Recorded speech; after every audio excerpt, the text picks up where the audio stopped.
This chick and her mama just released a video threatening Academics and letting him know they're gonna sue him and they're coming after him. And it's all because of this argument that she had with Academics on a live stream a couple of days ago.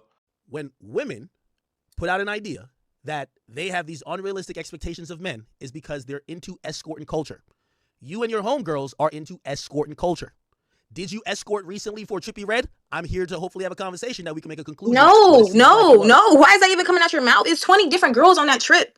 Like, he's celebrating his album thing. When I did the stream with him, I did a stream with him. He invited me to Turks. He was like, hey, you can come, you can bring whoever you want. He was on some cool shit. It was nothing like that. So for you to get up here, that's what I'm saying. That's what the new escorting experience is. Bring your friends. Bring your friends for this free trip that I'm hoping will turn into something romantic or intimate. Yeah, that's how escorting works. Nobody did. What are you talking about? What? Before the video even gets started, I want to put y'all onto the best money play right now on the internet called Free Cash. These folks is literally paying you to play video games, bro. Like little mini games like this. You hop on your phone, you play them, and you get paid to play it, bro. It's 100% trackable, transparent. You see exactly how much you're making as you play it. If somebody is willing to pay you to play video games, you probably want to play it because you don't know how long it's going to last. Scan my QR code or click the link in my description to download the app and get started. In our last video where we covered the situation, we broke down how this situation started because Akademiks reacted to this super brain rot clip of her and her friends sitting around talking about how much a guy got to make for them to date them, what's the most a guy ever spent on them at once. One friend stated that if a guy don't make more than $100,000 a month, she won't date him. People did research on this friend and found her YouTube got like 2,000 subscribers. Her Twitch got like 10 followers. She got an Instagram with like 100,000 followers, but outside of that, she has nothing, right? No brand deals, no sponsorships, no nothing, no business. She's not even popular. If she wants to say, I want a guy who makes $100K a month because a regular man can't keep up with my lifestyle, understandable. But this is a chick that has no lifestyle. She don't have a business. She don't have a Twitch, a YouTube channel that's popping. She only has 100,000 followers and that's it. So Akademiks came to the logical conclusion, oh yeah, this is escorting, right? You're putting a price on your body because that's the only thing else you have to offer. And because I guess Samaya was with this friend, Akademiks kind of grouped them all together. Samaya felt like that clip made her look like she was also on the same type time her friend was. So she called into Akademiks stream, and that's the conversation you just heard. Well, after the stream, her and her mother released a video where they are threatening to sue Akademiks for calling Samaya an escort or claiming that she engages in an escort culture. That she did, and that's what you're trying to imply that she did. She's never done that. She's never done that in the past. She didn't do that, and she's not doing that in the future. So for you to get on the internet and say that, you're implying that she's an escort. You are defaming her character. I don't know what this chick does, but her mama would be the last person to find out that she was an escort if she was an escort. I'm just saying, bruh. Now, she sent you a letter, a cease and desist letter. She didn't have to go to ChatGPT. She's well educated. I know some of y'all internet people gonna be like, oh, she went and got her mama. No, she didn't go get shit. It's the shit is all over the internet. So she didn't have to come get nothing. I'm speaking up on mine because who the hell else gonna speak up on? Just because a lot of y'all out here with who ain't got parents and shit, somebody come from a good background. So I'm gonna get on this and I'm gonna address it, and it's gonna be the last time that somebody gonna address anything. And then from then on, we gonna let lawyers do the talking. Since you don't know, since you wanna run your mouth, you don't know what the hell you talking about. At the end of the day, in the state Commonwealth of Virginia, there ain't no cap on punitive damages when it comes down to defamation per se. There's no cap. You better ask about Johnny Depp and Amber Heard and why they tried their case in the state of Virginia. So, be careful with your words. You entitled to any opinion you want to have, and that goes for anybody who's going to leave a little raggedy ass comment. I don't give a about none of that. Y'all can say, oh, the apple don't fall too far from the tree, or it's the reason why her mama must be the reason. Y'all don't know me, you don't know somebody, and I don't give a about nothing y'all talking about.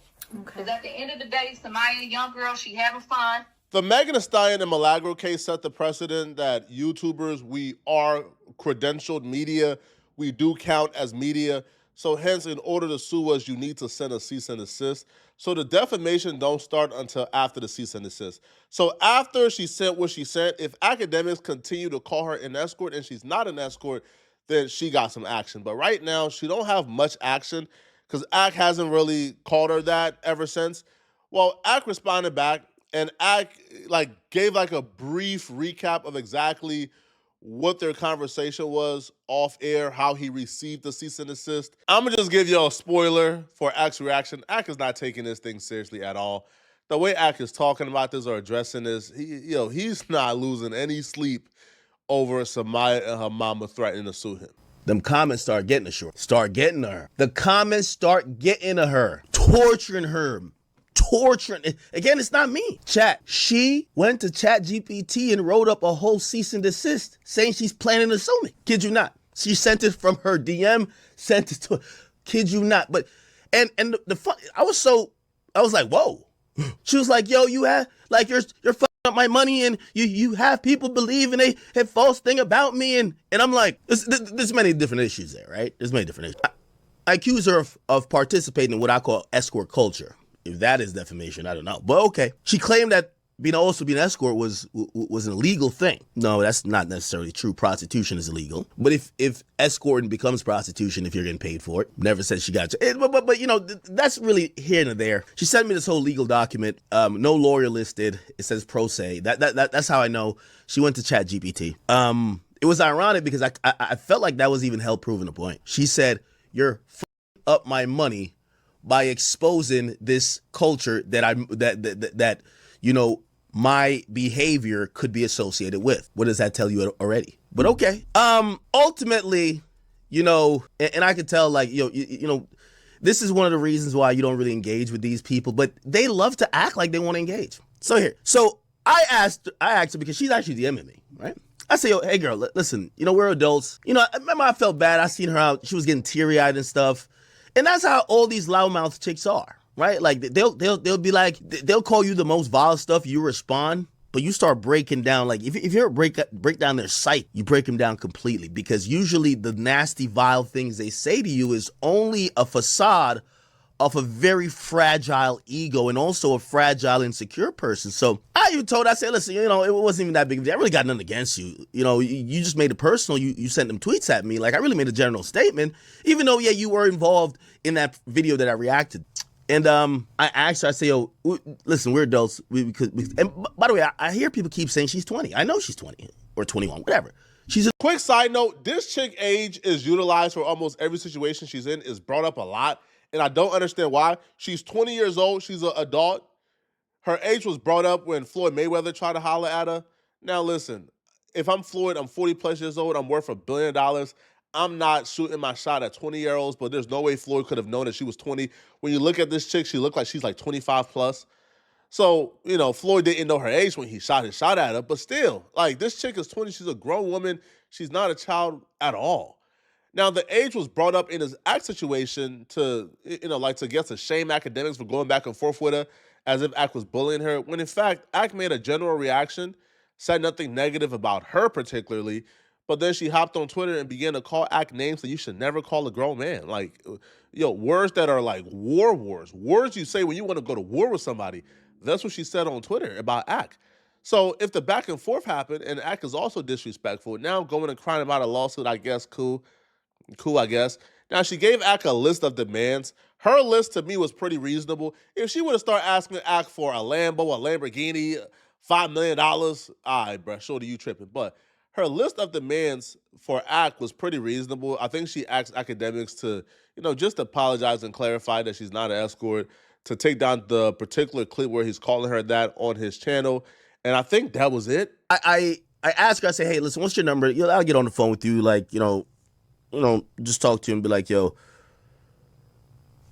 you know, usually when people send a cease and desist, they're hoping you're not going to keep dragging it.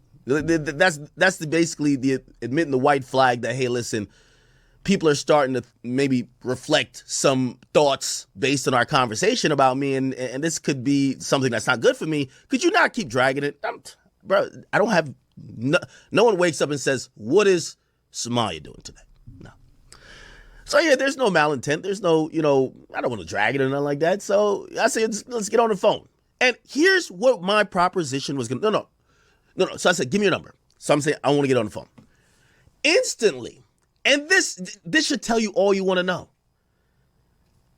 Remember, she sent me this Chat GPT cease and desist. I'm like, oh my God, I could tell she's so triggered. She's blah, blah. She's trying to type all legal now. She's like, calling me a thought is one thing, but accusing me of doing that and saying I'm getting flued out to get pipe. Okay, I'll read y'all the whole thing later. And I'm like, yo, all right, listen, we could be adults. It's fine, all right? And really, so I'm like, give me the number.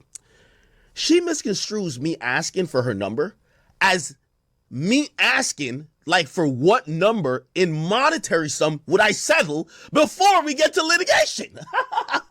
Yo, chat, it's always about the moolah. It's always about money with these people. So I'll give her some credit, though. She didn't, like, just give me a number. She was just like, hey, you know, where I'm ready to go ahead, blah, blah, blah. But also, like, you know, I just care my reputation. I don't necessarily want exactly money, but yeah, you've hurt me. We didn't get anywhere. You know, she was just like, you know, I'm just hoping you could do a few things. And you know, she had like a list of demands. She said, could you not call me that word again? Not too sure if I called her the word, even though I did admit that I said she participated in that culture, but maybe I did, who knows? But she was like, could you please not talk about me with that again? Okay. I'm not talking about her every day. Cool, whatever. Hey, the videos you have is getting clipped all over the place. Well, I thought based on her Instagram likes and all that stuff, I thought she was like this huge streamer. Like, it wasn't until Big AJ told me later, it was like, yo, she doesn't get that many views. I was feeling sorry for this chick right up until I see the fact that after her and Ak had the conversation, they went back and forth via messages. Ak was kind of agreeing, hey, all right, man, I don't care about this that much, bro. I'll take down the video. It's cool, whatever. After I seen that, and then I seen, oh, wait, she posted the messages? And she posted it completely out of context, too. I think she posted, like, the what's your number DM from Ak without posting what's before that. So people is, bro, the internet is stupid. The internet is literally posting, oh, Ak asking her for what's the number, Ak trying to see how much she really charging so he could get her services for himself. So, and she knew what she was doing from my perspective when she posted that particular screenshot out of context. So if you're this man is trying to work it and solve it behind the scenes, and the first thing you do is post the DMs and post your messages publicly, once you do that, bro, I know what type of person you are. I know you're kind once you do that. You are an attention seeker. Well, so the conversation goes from that to now Akademiks is saying that if she moves forward with a lawsuit, he's going to countersue her. Right? He's going to outspend her and make sure that money well that she thinks she has run dry. Now, Ak has also threatened to sue her for defamation because apparently, according to Ak, she posted or tweeted that Akademiks was a homosexual. If you go to her Twitter, I only responded to her, and then she damn near invited herself onto my stream. And I agreed, you're right. But she sent out a tweet. You gay bitch. I was going to say, if you remove your tweet where you're calling me homosexual, I'm not. You're saying these things about me, very disparaging things. I could be a little, Karen and say, oh, you defamed me, right? I'm not homosexual. Like, we could pull up the tweet. Let's pull it up. Right? I could do that. I could do it. Right? This gay bitch. Oh yeah, I can't see it. Let me go back to this. This gay bitch not gay. You're calling me a bitch. That's inflicting emotional distress. I could play all these games. I could play all these games that she's trying to play. You're the kind of woman that people need to stay away from gossip and fat. Yeah, I could play. So I was going to have this grown-up discussion and say, hey, listen, even when we were on that call, you gave a lot of ad hominems. I let them roll off my shoulder.